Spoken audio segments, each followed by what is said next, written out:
House in Baltimore, and an ugly weekend in New York, the ugliest we've seen during the Buck Showalter era for sure. This guy knows some ugly baseball. He's out on the south side of Chicago right now where the White Sox are barely relevant and almost 10 games under 500 in the cellar of the AL Central, which could be good news for the Orioles, but even worse news if the Orioles would happen to lose to this team.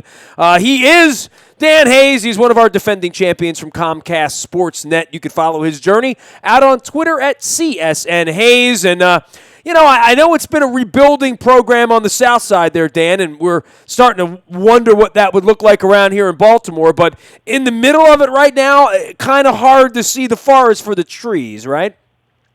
I think as far as if you're a White Sox fan, actually, I think they can. I don't think there's been as much discontent with it because they're moving forward in this direction. And I think the fact that they actually, people are definitely a little upset by the fact that over the last 9, they've played some ugly baseball and they're 2-7. But at the same time, I think enough people know that this is the direction that they need to be heading. It's going to lead to more trades, which will lead to uglier baseball, and it's going to be a tough summer. But at the same time, I think the benefit of the doubt is there. They've seen the players the White Sox have been able to add in the last year, whether it was their first-rounder, Zach Collins, last year, or Michael Kopech and Yohan Moncada, Lucas Giolito, and Ronaldo Lopez and all these trades. And then last month they were able to sign Luis Robert, the top Cuban free agent out there, a 19-year-old, and he's about to make his franchise debut down the Dominican Summer League. And so when you've had all those positive things going on, I think it makes it a lot easier to accept the fact that this team is going in the direction it is. I mean, hey, it's been some ugly baseball. I'm still surprised, to be honest, with the injuries they've had, that they've been able to play 426 baseball. I mean, you look at what they've gone through, and Jose Quintana struggled, and Carlos Rodon and James Shields haven't been in the rotation for most of the season. You're missing 2 of your 3 top relievers, and you played 38 of your first 61 on the road, and yet still somehow they're only 9 games under 500. Sort of a amazing feat so far to be in that position and not be playing like 333 baseball, because all the ingredients have been there for the bottom to have totally dropped out. And I think that's kept people at least a little more patient. Well, I mean, we had a decade and a half here where we weren't in the race, where there was never a moment where you believed they could be a playoff team. And the Orioles have had this 5-year run of success right now and are starting to hit their heads a little bit. And the pitching's awful. They have pending free agents at the end of next year with Adam Jones and Zach Britton and obviously Machado. And I don't think anybody was emotionally prepared for Machado to be hitting 220 in June and for the team to be really on the scuffle right now. And I wanted to ask you this because you've been around the sale thing from the beginning, and when you begin that sort of fire sale in the normal organization, the Yankees went through it last year, but not on a guy like Sale who never really got the big contract yet that they felt that was going to be elsewhere. We know about the jerseys getting cut up and all that stuff, but dealing your best player is something that, the Orioles have to at least consider right now with Machado. But the Sale thing, why did that go the way it did? Was there ever a point where they thought we're going to be the team that gives Chris Sale $120 million? I think that they would have if it was the right situation, but the White Sox have generally avoided those kinds of deals. The biggest deal they've ever handed out is Jose Abreu's 6-year, $68 million contract. Now, there's some belief moving forward. They have a new TV deal coming up in a couple of years, and the books are going to be cleared out, just through this rebuild. And so it's potentially they're going to be able to go out and get one of those types of players. They made a strong push for Masahiro Tanaka at the same time as Abreu. They exceeded $100 million in their offer. It's the first time they've ever been able to do that, and I know they expect that they have one of those in them.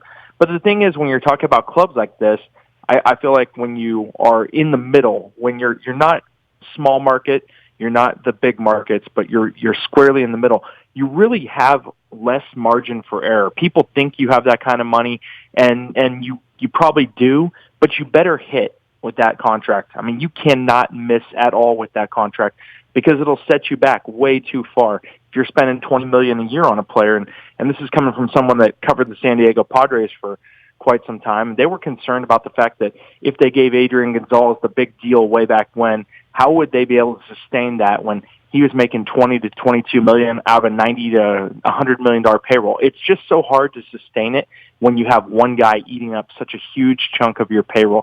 The Yankees can do that kind of thing, and they can afford to miss. They have wiggle room if a $20 million guy doesn't pan out. They're not going to like it if that $20 million guy doesn't pan out, but they can absorb those kinds of things easier.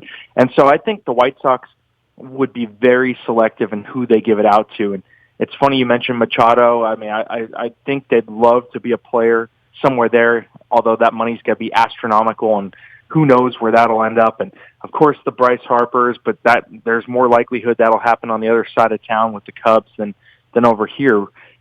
You just have to kind of be in the right place at the right time to do that. And I don't know that Sale, it would have worked out that way. They tried to build around him, but they were so thin organizationally in depth that, I mean, they were dealing into trying to get more players, right? I mean, they really did believe, the last couple of years, they really did believe that they had a run in them. And I think a lot of teams are lulled into that, dude, with this 2 wild card system where if you win 84, 85 games, you're a contender, you know?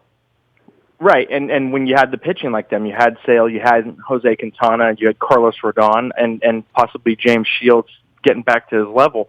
You look at that and you go, hey, we got a shot if we get in. But the things, when you're as thin as they were in depth and injuries just kill you, it's just not a great position to be in. And I think that's what kind of got them to get the ball rolling on this rebuild is they need to build from within. They wanted to be able to replace, last year, I think it was, Austin Jackson went down. And Austin Jackson, who they signed for $5 million at the end of spring training last year, was actually having a good season, but they had no depth behind him. And so when he went down with an injury, J.B. Shuck, who's a good player defensively, came in and got a ton of at-bats for them. And they ran into that kind of situation so often. And they traded for James Shields because they had no depth in their rotation. And they gave up a pretty decent prospect in Fernando Tatis Jr. to do that and got a 6.57 ERA out of Shields for 22 starts. So I think when you run into that kind of stuff repeatedly and you just can't fix your problems from within credibly, it really dragged, and it finally just got to this point where, hey, we need to go the other way. It's absolutely necessary to do this, and then you do something crazy like trade a Chris Sale, and it has worked out really well. The fans, I think, got to that point where they were willing to accept it. Well, and I think the fans understand value for value. And around here, the notion that Machado could be dealable with 800 or 900 at bats left on his tenure as an Oriole, and to see what that would bring you, I think when the phone starts to ring, you at least got to listen, independent race, if you're not independent race. And I guess for the White Sox to make that deal in the offseason to say, we're going to go with Moncada, we're going to go with all these prospects, the White Sox are going to sell off again in another couple of weeks, right? I mean, whatever's left, and I don't know what Quintana would bring in at this point. I would think that they were hoping for a better campaign from him, but the White Sox will be one of those carcasses kind of picked through before July 31st, right? Absolutely. I don't know that Quintana will go anywhere at this point. I mean, they couldn't get what they wanted for him when his value was high. They're not going to sell low on him. But I do think the David Robertsons, Tommy Kahnle, who's had an elite season out of the bullpen. You look at those guys. You look at Todd Frazier, who's having a nice June, finally kind of waking up, and it's been a really slow start for him. He was beat up, and now he's finally hitting a little bit. But you look around, and there's still some usable pieces on this thing. Maybe with Melky Cabrera, it'll be August when the money is really affordable at that point. But he's a guy that somebody I would imagine would want. They have a couple of utility guys with speed.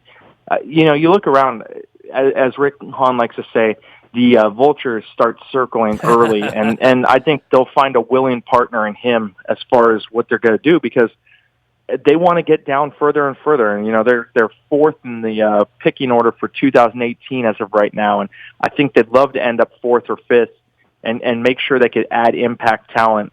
When they draft this year, they're not expecting that kind of talent to be there with the 11th pick. So I think they expect a little bit more next year, and so getting down further is a good thing for them. We are on the line with Dan Hayes. He is CSN Hayes out in Chicago, Illinois, doing all things White Sox as their insider at Comcast Sportsnet. You can follow him at CSN Hayes. So tell me what we're going to see here the next 4 days. I mean, obviously, you're going to see a depleted version of the Orioles with bullpen problems, with serious length problems for their starters. Guys didn't make it to the third and fourth inning over the weekend. They got hammered by the Yankees, who, by the way, look like a pretty good team, Dan. And I'm expecting this White Sox thing to not quite look like that, but I know the White Sox have won some ball games, and until of late, they were hovering around 500 before a couple weeks ago. We'll see what you get because they've looked tired a little bit the last couple of days, and they're finally at home here, but they're home for 4 days, and then they go back out on the road, and they face the Blue Jays and the Twins, and then they get back home. But, I mean, you're talking about a team that out of their first 61 had played 38 on the road, and, I mean, that's crazy. Caught up with them. Yeah, absolutely. I mean, they've had a number of 10-game or 9 or 10-game trips so far, and they've got another one later in the season. But it really is kind of taken some toll on them. And when they've been at home, they've had a lot of long days. They had a planned doubleheader a couple weeks ago on a Friday against the Tigers. Get to the ballpark. Find out at 4:00 find out around 12:30 that the 4:00 game has been called and that they're going to try and play at 8:00. So they waited for the second game.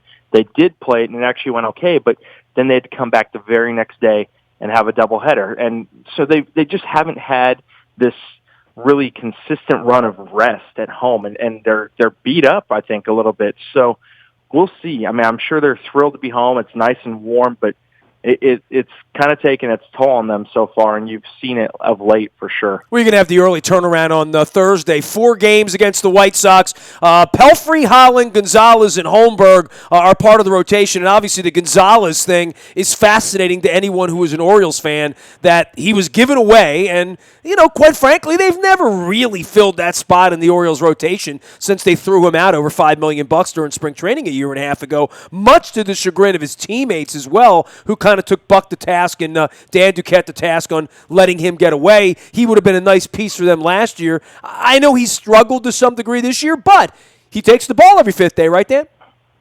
Yeah, absolutely. And it's funny. I think he's struggled a little bit since he was at Camden Yards last month, where he I don't know if that took a toll on him being there, but it's the first time I remember seeing him like a little disappointed or upset, and just I think the reality of where he had been for so long was gone, and he likes being with the White Sox, but he just hasn't quite been the same since then.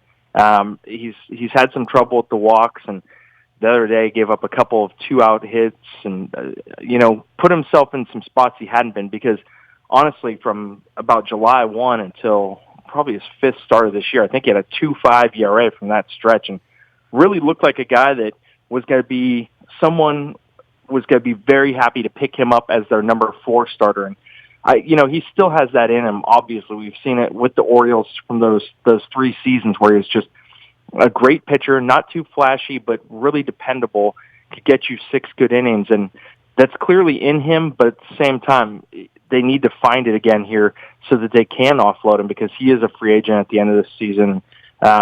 The rotation in general just needs some kind of consistency. In their last 19 games, the White Sox have had 2 quality starts, and it really has been a big problem for them. I mean, they have a deep bullpen, and they're able to hold it or handle that kind of stuff, but at the same time, when you're constantly down early, they've found themselves having to fight back, and I think that's really hurt them a lot. Hey, what's the Moncada update? I mean, he was the big name in the Sale deal. I would expect at some point they'll, start the clock going with him. I know he spent a little bit of cup of coffee with the Red Sox last year and didn't perform well, but thoughts about him? He's the big part of the deal, right? When can you expect him on the South Side?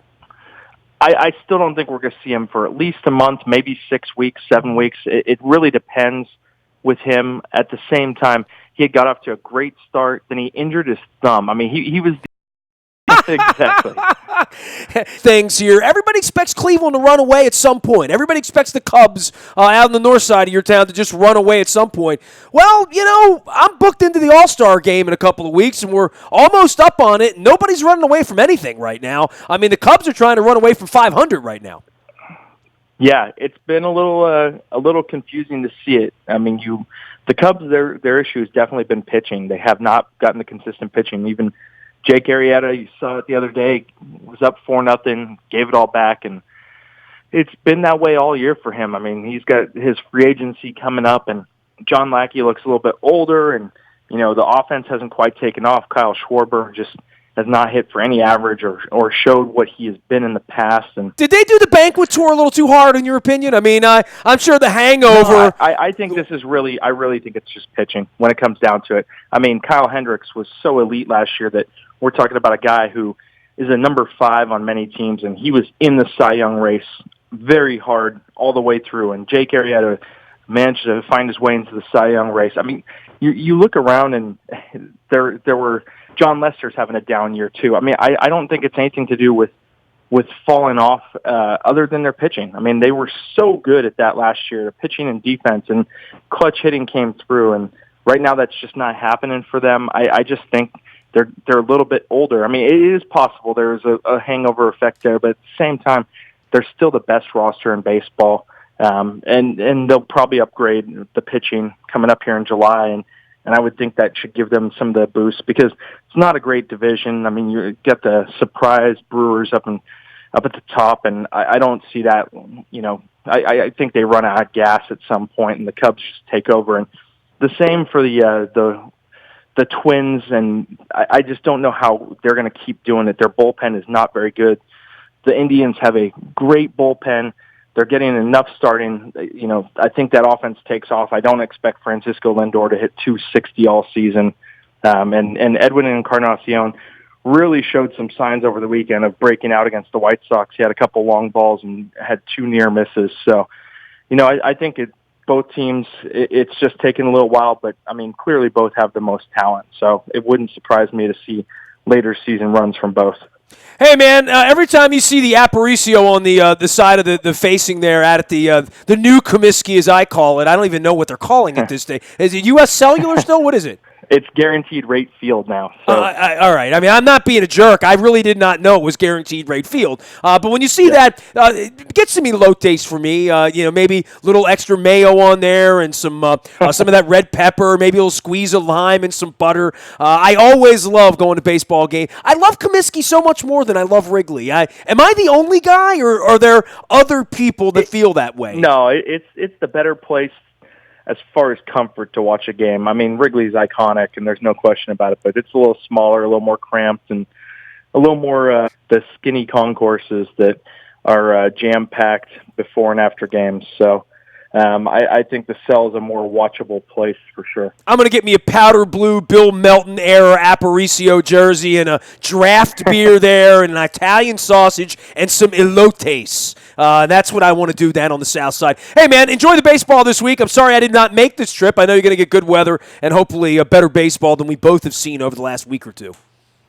All right, well, thanks for having me. Always a pleasure. Dan Hayes, he is from Comcast Sportsnet, once trapped in Baltimore during the riots, although I didn't even bring that up with him this time because he's told that frightening story a couple of times, too many already. And we'll also, I won't bring up the day that nobody went to the ballpark and Mr. Angelo said, we don't need fans today. We'll just play without you guys. He is Dan Hayes, Comcast Sportsnet, and CSN Hayes out on Twitter to find him, the White Sox Insider. You can find me out in the Bayou Toyota Audio Vault 24 hours a day from anywhere in the world on your mobile device by downloading the TuneIn Radio app. We do come in crystal clear. I'm on Facebook, Twitter, LinkedIn, Snapchat, Instagram, and streaming live on our Facebook as well as our YouTube WNSTV channel. We are WNST.net, AM 1570.